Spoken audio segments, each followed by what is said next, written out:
Hey, what's going on YouTube? Alabama Reloader here. So coming to you today with kind of the introduction and beginning of what I think is going to be a pretty cool series that I'm going to try to put together here as we transition into hunting season, whatever that looks like for you. For us down here in Alabama, it's mostly geared toward whitetail deer.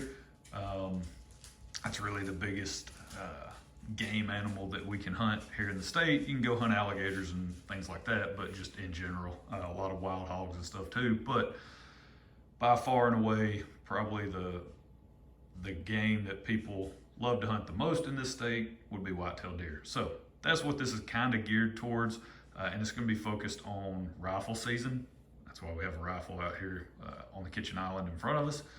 And the way I wanted to approach this was basically, so you go out and you say you buy yourself a brand new gun, right? You're all excited. You got you a new gun for hunting season, and it doesn't even have to be a new gun. It could be one that you've had for 30 years, okay? And you shoot it every year, every hunting season. This is the one you hunt with.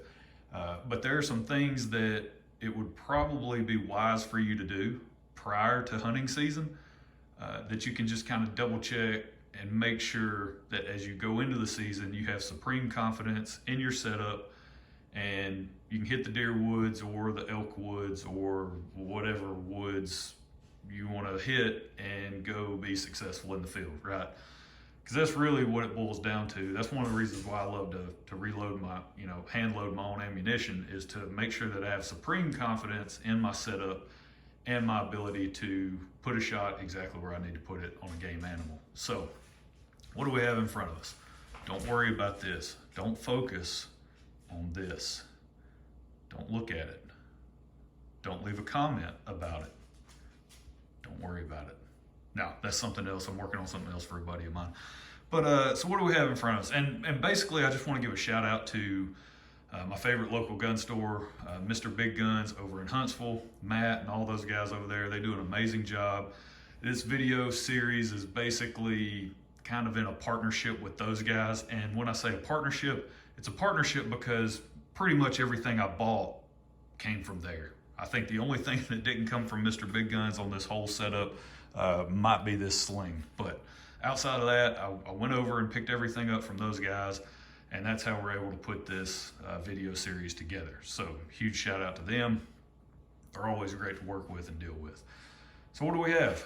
This is a Savage 110 Trail Hunter, and it is chambered in, it's probably, I would say it's got to be one of the most amazing cartridges.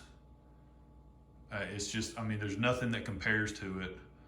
It can literally kill anything on the planet, probably kill a few asteroids too while you're at it, if you just so happen to be Bruce Willis and you need that capability.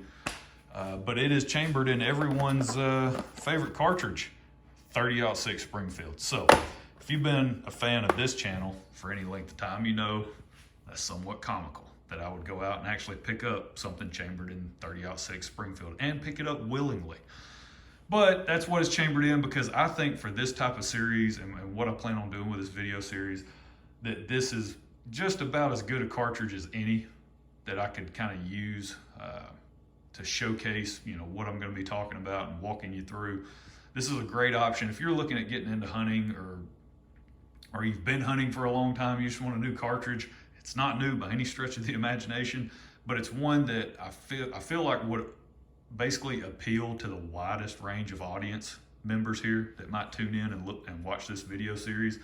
Because especially if you're new to hunting, it's something you want to get into, maybe you've never gun hunted before, you want to go pick up something that you can use kind of like a broad spectrum of hunting stuff, right? You want to go all the way down and hunt coyotes, you can get something light enough to go do it in the 30-06. Or you want to go hunt some elk, you can do it with a 30-06 Springfield. So this is kind of a really good sort of run the gamut option, and it gives you a pretty broad brushstroke of a capability. So that's why I went with that.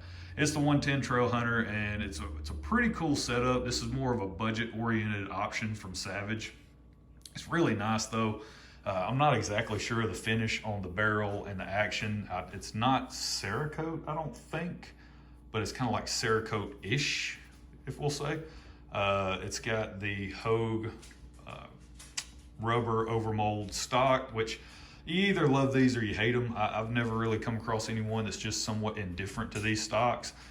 Just the feel of them, you know, whenever you pick one up, you definitely know you're holding a rubber stock. So it just, you know, kind of depends. It does have the AccuTrigger, their Savage, sort of the famous AccuTrigger that they have installed on their 110s.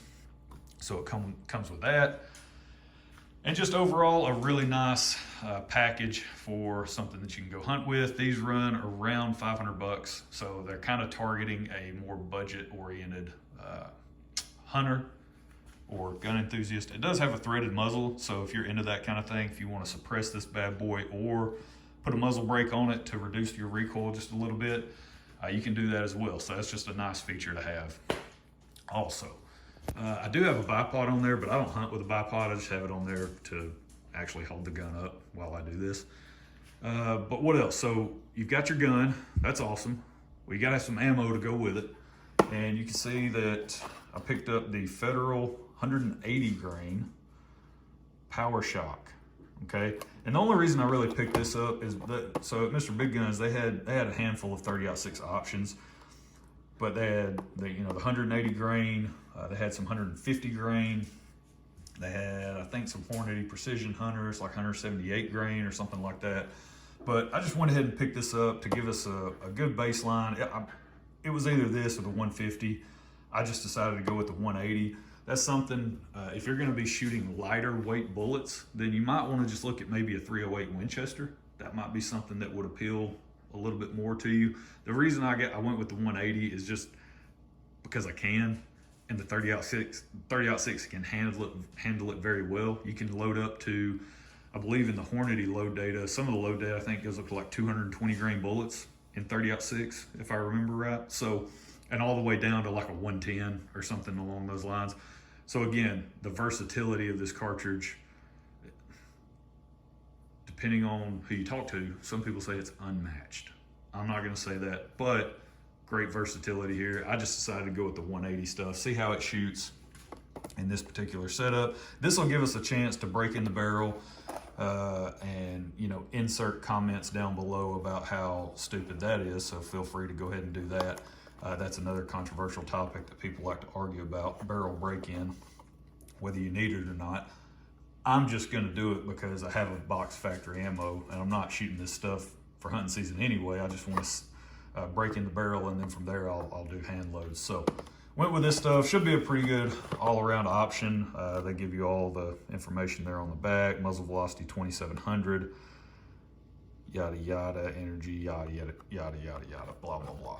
Yada yada over the best part. So from there, so we've got our ammo, but we ain't gonna be able to shoot anything because we can't see anything, right? We have no sights on the rifle whatsoever.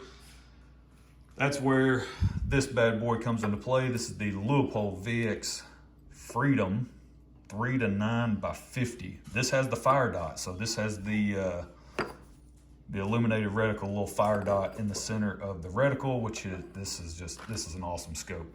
Not cheap, running you about 500 bucks, but if you can catch them on sale, this is the way to go. Really, really great setup. If you guys watched my video from last season where I killed, I think it was the one where I killed a 9-point. I think it was where I killed my 9-point buck last year with my 30 Thompson Center. This was the scope that I was filming through. So really, really nice scope. And of course, to mount the scope, hey, what's the matter? Huh? What's wrong? So you gotta have something to mount the scope in, right? Well, that's where we have these Warren Vapor rings. So they're gonna come into play. These are 30 mil rings because this is a 30 mil tube. A lot of Leupold stuff is 1 inch.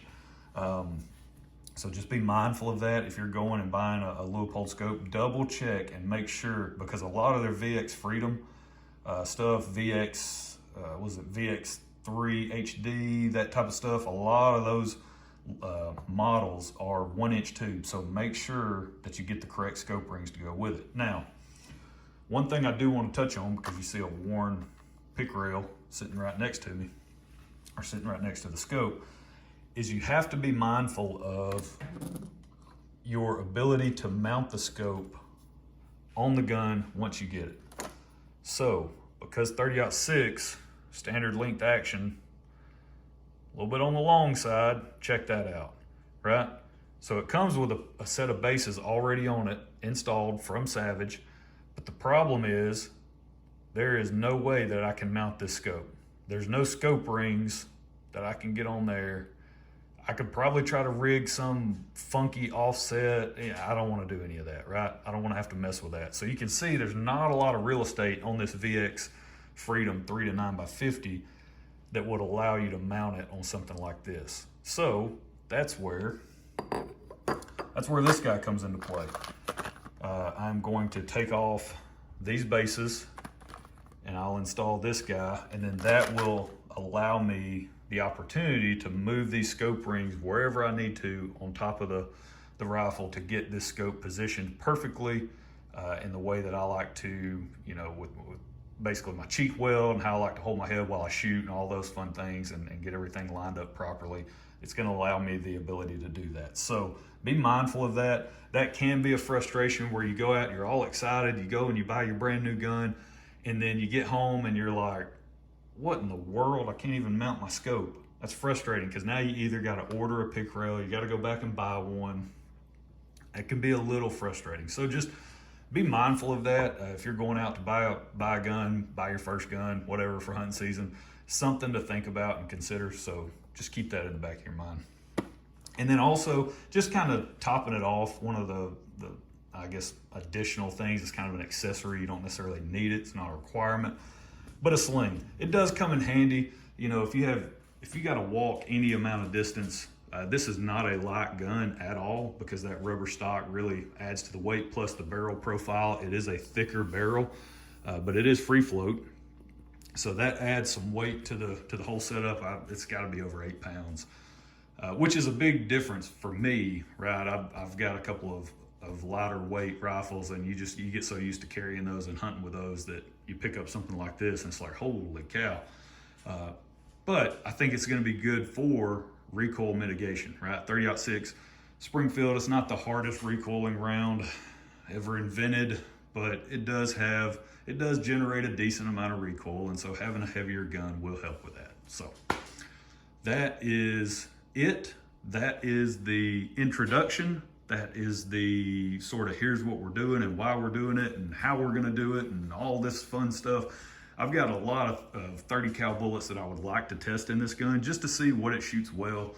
I'll probably be using Starline brass and either Federal large rifle primers or CCI large rifle primers. One of those two. I hadn't decided yet, but I've got plenty of both. So it'll be one of those two brands of primers, Starline brass. And then, like I said, I have a mountain of 30 cal bullets, 308 diameter bullets that I can test in this thing. I'm probably going to stick more, you know, in the higher weight range of stuff. You know, we're talking like 165 and up, you know, more in the 180. I've got some 180 AccuBonds. I think I've got some 175 LRX by Barnes. I've got some 165 Remington Core Lock bullets. I've got some 168 grain Meguiar ballistics, but those things shoot so well in 30 TC. I don't know if I'm going to test them out here in 30-06 Springfield. I've got a lot of 30 cal stuff. So I've got some 180, I believe it's the 180 grain Hornady CX bullets that I just got in not too long ago. A lot of stuff I want to test, but that's it. This video is starting to get long. This is just the introduction, just kind of the overview. Here's what we're bringing to the table. This is sort of the whole package. You see I've got stuff already set up to start tearing this thing apart. So that's basically what I'm gonna do from here on out. I'm just gonna do subsequent videos that sort of show this is essentially what I do. This is how I approach anytime I get a new gun, or even coming into hunting seasons. This is what I do with my firearms that have been sitting in the closet since last year. This is exactly what I do with them. I just want to walk you through that process. So you guys stick around, stay tuned. I think it's going to be a lot of fun. Again, shout out to Mr. Big Guns over in Huntsville. I can't thank them enough for selling me everything. They did a great job. They really had to twist my arm to make it happen. So great job, guys. All right, that's it. That's where we're going to leave it. Hope you guys enjoyed it, and we'll catch you next time. Y'all have a good one.